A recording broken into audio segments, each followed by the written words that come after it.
Teaching isn't confined to the classroom, so today on Resource Review we're looking at 3 primary resources for use in the great outdoors. They are a light and moisture meter, a folder of activities to enrich nature walks, and an instrument that's more at home in a doctor's surgery.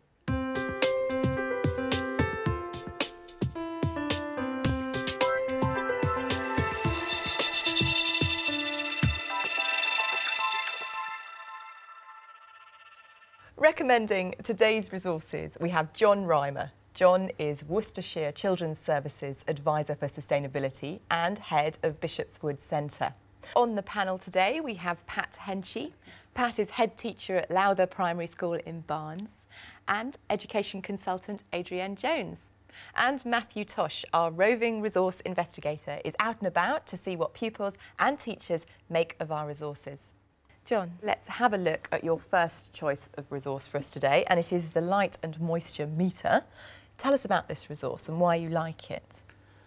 It's a meter that's actually designed for use with houseplants, so it's simple to use and it's relatively inexpensive, but I find it works really well outside as well. When children are studying a comparison between 2 habitats, they can actually start measuring some of the physical differences. So they should find, for example, if you're out on the school field, you'll get much higher light levels than you will under a hedge or in a woodland. And the same with the soil moisture. You can compare a woodland and a meadow or a marsh, and they actually get some figures to relate the kind of plants and animals that are in those habitats too. OK, well, we can have a go now. We've got 2 basil plants here, so just to show it working. So literally just punch the probe in. Push it into the soil. Ooh, look at that. Moisture shot up, settling there around about 5. And now let's see this plant here. Oh, that's lower. I particularly like this one because the probe for the soil moisture is actually on a lead. Some of the cheaper ones are actually attached to the meter, and the children tend to push down on the meter to get it into the soil, and they tend to break. OK, well, Matthew visited Kensington Primary School in Newham, East London, where Elaine Brewood and her Year 2 budding botanists were using the light and moisture meter. Well, just before the lesson starts, I want to show you the light and moisture meter. Now, in moisture mode, you take off your reading on the top of the scale here between 1 and 10, and this is your moisture probe. You put that directly into the compost. But if you want to measure light, then you just flick the switch across, and this time we're using the bottom scale, letters A to H. And if you turn it around, you can see the light sensor here. It's just a case of pointing that towards the light source. Now, the meter comes with a chart for you to read off for different plants. You can tell whether a plant is getting too much or not enough light and moisture. Well, we're going to see it in action now. Elaine Brewood's Year 2 class, so let's see how they get on. So there's a geranium here, there's a geranium there. Yeah, it's on number 8 here. I don't know. It is on 2. So what does that mean? It has just a little bit of it. Right, do you think you might need a bit more water at some point? OK, right. Elaine, can you tell me how you've been using the light and moisture meters? We've been testing them on the plants that we have in our classroom, and we've been testing them out in the playground, in the sort of tub plants and the walled garden outside. And I think they know a bit more now about moisture and water, how a plant grows, and I think they know a little bit about how scales work. So that will really help them when we get on to doing measurement in numeracy. Now, what about the 2 scales, the separate scales for light and moisture, and there's a switch as well? Do you think that's a bit complicated? I wouldn't say it's complicated, but I think it throws them to begin with, because the scales they've been used to, a scale where it shows just one sort of gadget going up and down. These have got 2, but it didn't take them long. They love gadgets. Miss, it's past 10. No. Do you know what that means when it goes at... Water. It means too much water. So, Elaine, your overall impressions of the meter? Good. Very good. It's been fun using it. It's wonderful for vocab, extending their vocabulary in all cross-curricular. So, yeah, I would definitely use it again. Thank you very much, Elaine. And now to my ray of sunshine, it must be Hermione.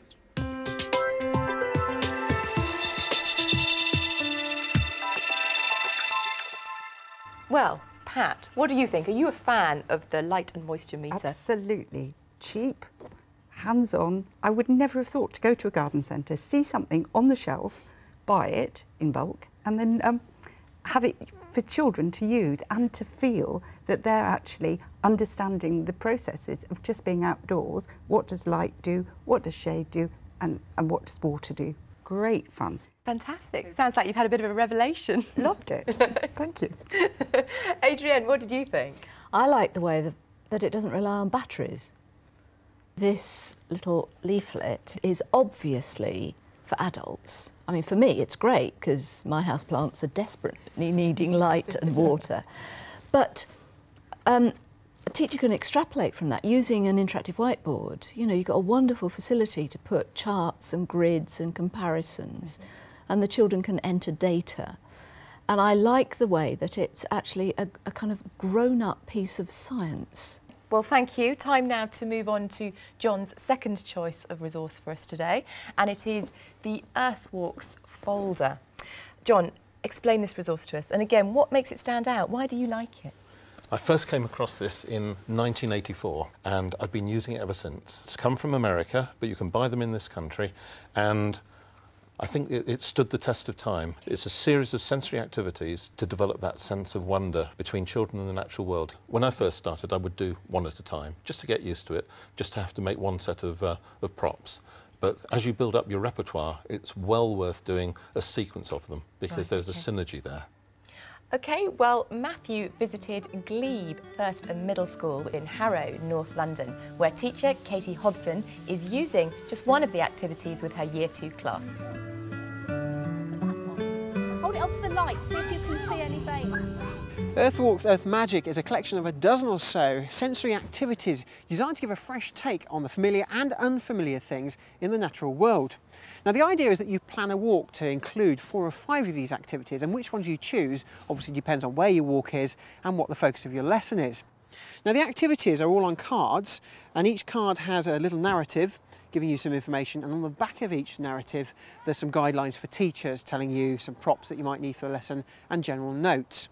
There's also some hints and tips on organising walks and a couple of model walks that you might want to refer to. Well, I'm off for my walk now with Katie Hobson and her Key Stage 1 class to see how they use this resource. It's very big, isn't it? That's almost a little bit of dirt, isn't it?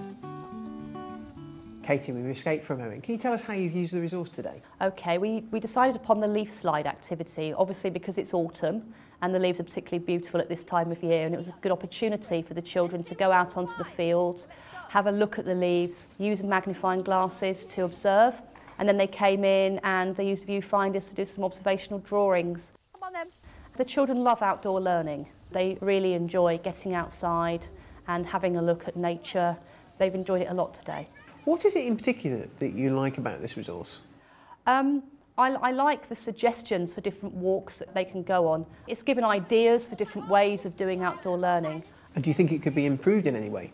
I think the presentation of the pack could be improved. It doesn't look particularly inviting, although one advantage that it does have is it's not specifically aimed at any year group and it can be adapted.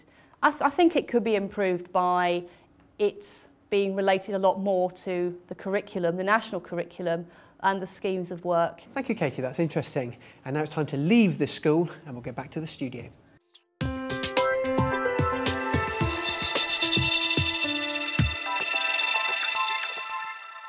Adrienne, what do you make of the Earthwalks activity folder?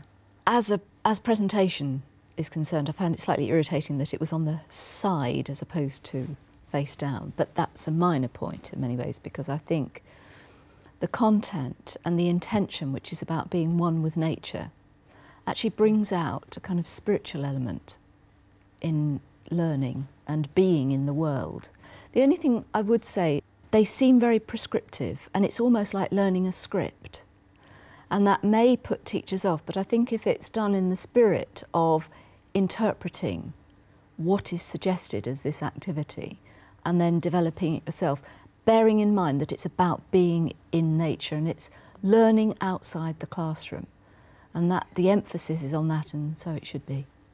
I think that's absolutely right. It does look like a script because it's written in a way that is called You Are There. It's to actually give you a flavour of the activity actually happening with a group of youngsters. You don't take the pack out into the field with you, you actually learn the sequence of the activities, but then you make it your own. Pat? When I received the resource, I thought 1981, American. I'm an urban school head teacher. What relevance is it to me?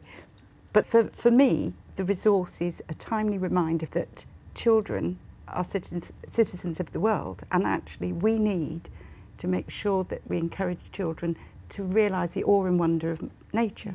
And I think on the staff room table, when we flicked through it, we all thought, let's just go out.